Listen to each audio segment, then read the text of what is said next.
Tiniriple ng Education Department ang pondo para sa school-based feeding program. Alinsunod sa utos si Pangulong Ferdinand R. Marcos Jr. na tutukan ang nutrisyon ng mga mag-aaral.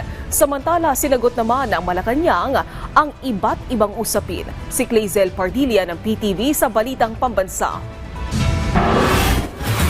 Mahigpit na pinatututukan ng administrasyon ni Pangulong Ferdinand R. Marcos Jr. ang nutrisyon ng mga batang mag-aaral. Ayon sa DepEd, triniple na nila ang pondo para sa school-based feeding program at dinagdagan ng 15 araw ang feeding days para sa National Learning Camp. Layo nitong matugunan ang malnutrisyon at itaas ang school performance ng mga bata sa pamamagitan ng pagbibigay ng masustansyang pagkain at inumin sa mga mag-aaral sa kindergarten hanggang elementary.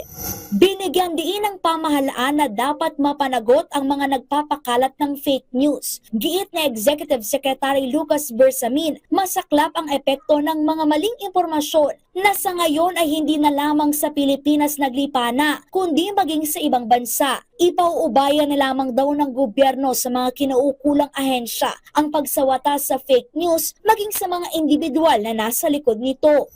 Binigyan diin ng pamahalaan ang kahandaan nito sa posibleng pagtama ng the big one sa bansa. Ayon kay Executive Secretary Lucas Bersamin, nabigyan na ng abiso ang mga concerned government agencies para paghandaan ang mga kalamidad gaya ng the big one. Kabilang anya sa paghahanda ang pagpreposesyon sa mga asset sa pangunguna ng Sandatahang Lakas ng Pilipinas, habang pinatitiyak naman ang supply ng pagkain at pinatututukan ito sa DSWD.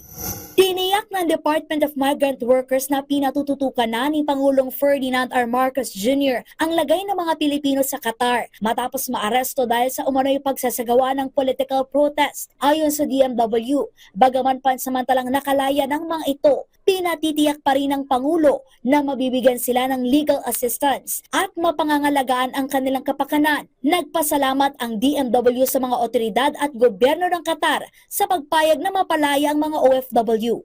Mula sa PTV, Clazel Pardilla, Balitang Pambansa.